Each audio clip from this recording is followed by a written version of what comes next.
लेकिन ये जो हिंदू चोला भगवा पहने घूम रहे हैं, दिन रात केवल इसी में लगे रहते हैं कि मुसलमानों को तोड़ा कैसे जाए, हमारे देश को गुमराह करने का काम करते हैं ताकि देश की जनता इनसे प्रश्न ना कर पाए कि आप हमें नौकरी कब दोगे। देखिए, पहली बात तो ये देश के लोगों को समझना पड़ेगा, अभी 5 राज्यों में चुनाव हो रहा है और उस पर वोटिंग पड़ने जा रही है, और योगी आदित्यनाथ जी जो है हमेशा हिंदू मुस्लिम करते रहते हैं।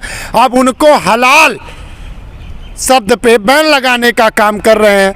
हलाल कहीं पे लिखा होगा तो उस चीज़ पे वो पुलिस की ताकत दिखाने का काम कर रहे हैं। तो ये अब चलने वाला नहीं है। आज 24 नवंबर है। आप सबके पत्रकार महोदय, आपके चैनल पे मैं एक आह्वान करना चाहता हूं, योगी आदित्यनाथ संभल जाइए। इस बार आपके बुलडोजर का तोड़ अगर आप इसी प्रकार से हिंदू मुस्लिम, हिंदू सिख, हिंदू ईसाई अगर आप इस प्रकार लड़ाना चालू करेंगे तो मजबूरन हमें सबको तोप का निर्माण करना पड़ेगा, जो कई किलोमीटर दूर से ही आपके बुलडोजर को ध्वस्त करने का काम करेगा। इस देश की जनता आज आपसे प्रश्न करती है, देश उत्तर प्रदेश के युवा आपसे प्रश्न करते हैं, योगी आदित्यनाथ उनको नौकरी देने का काम करिए, बेरोजगारी को हटाने का काम करिए, बहन बेटियों की सुरक्षा की बात करिए, हॉस्पिटल में दवा की बात करिए, नहरों में पानी की बात करिए। हलाल तो इनको शब्द को पहले समझना पड़ेगा। हलाल और हराम में अंतर क्या है? हलाल का मतलब होता है जायज, जो ईश्वर ने उनको मंजूरी दिया है, ये मेरे मुसलमान भाइयों के लिए है। वो हराम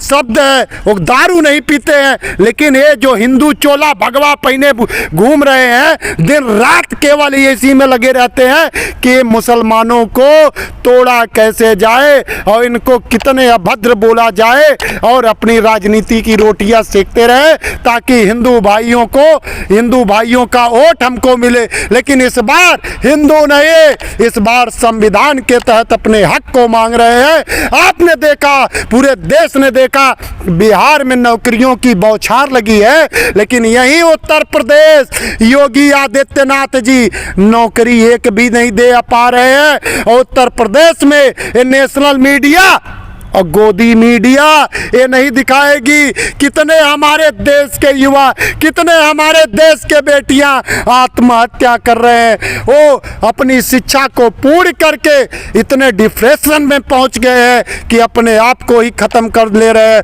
उनके माँ बाप दिन रात एक करके अपने बच्चों को शिक्षा दिए हैं। आज इस पे नहीं कि हमारे देश का योगी आदित्यनाथ ये बताएगा कि हलाल क्या है, हराम क्या है, मंदिर क्या है, मस्जिद क्या है, चर्च क्या है, गुरुद्वारे क्या है, ये देश सब जानती है और देश अब इनको जवाब देने के लिए खड़ा है। जी, जिस तरह से इन्होंने हलाल पे बैन लगाया सर्टिफिकेट पे, तो इसमें ज़्यादातर किसको नुकसान होने वाला? मुसलमान समुदाय को या सनातनी धर्म को कितना नुकसान होगा? देखिए, ये जो बैन लगाया है योगी आदित्यनाथ जी, इनको ये चीज़ को पहले समझना पड़ेगा, इससे हमारे देश की आर्थिक व्यवस्था में नुकसान होगा।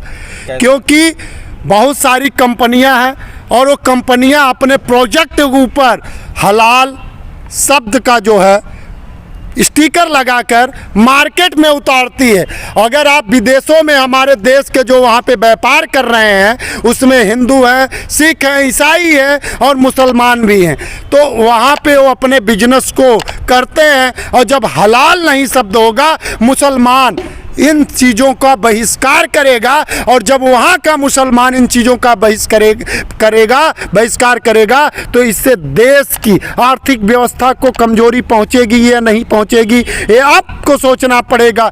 ये सिर्फ हमारे देश को गुमराह करने का काम करते हैं ताकि देश की जनता इनसे प्रश्न ना कर पाए कि आप हमें नौकरी कब दोगे, हम शिक्षित हैं, आप हमारी व्यवस्था कब दोगे, हॉस्पिटल में हमारे माँ बाप, हमारे भाई भाई बहन, हमारे देश के युवा दवाई के लिए परेशान है, उस पे सरकार से कोई प्रश्न ना कर पाए। इसलिए ये गोदी मीडिया को और हमारे उत्तर प्रदेश योगी आदित्यनाथ ऐसे अभद्र काम करके मीडिया में बने रहते हैं, और जिसका रिस्पॉन्स यही है कि आज हमारे देश की आर्थिक व्यवस्था सबसे ज़्यादा खंडित मैं होने ये का कहना काम चाह है। रहा हूँ कुलदीप जी, जिस तरह से बीफ की फैक्ट्रियाँ उत्तर प्रदेश में 99% देश में चल रही हैं, और सारी कंपनियाँ जैनी हुआ बनिए लोग यही सब चला रहे हैं, पंडित लोगों की कंपनियाँ, अब वो क्या इन कंपनियों पे जो बीफ की पैकिंग कर रहे थे सर्टिफिकेट का मार्का जो था वो क्या हटा लेंगे क्या?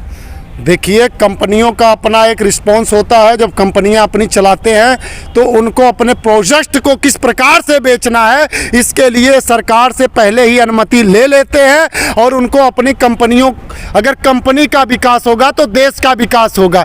हमारे देश में अगर बीफ पे और हराम पे बात हो रही है, हिंदू भाइयों, गोबर भक्तों, आपको पता होना चाहिए 5.8 ट्रिलियन पैसा उत्तर प्रदेश की गौशालाओं में खर्चा किया गया। आप उत्तर प्रदेश की गौशालाओं में जाइए, आप देखेंगे किस प्रकार से गायों को भूखा प्यासा रखकर उनका निर्मम हत्या की जाती है। सिर्फ अगर वो तंदुरुस्त और स्वस्थ अगर गौशाले तक पहुंच गई, 1 महीने बाद उनके शरीर में सिर्फ हड्डी नजर आती है और दूसरे महीने वो मर जा रही हैं। तो ये हलाल शब्द ये है, आपको समझना पड़ेगा कि हराम क्या हो, हलाल क्या है। हलाल शब्द जो है इसलिए है कि इसको मुसलमान जायज़ मानते हैं और उसी चीज़ को अपनाते हैं, और हराम दारू है। मुसलमान कभी हराम दारू आप पीते हुए मुसलमानों को देखेंगे नहीं पाएंगे, क्योंकि हलाल और हराम में अंतर है, और ये योगी आदित्यनाथ जी को समझना पड़ेगा।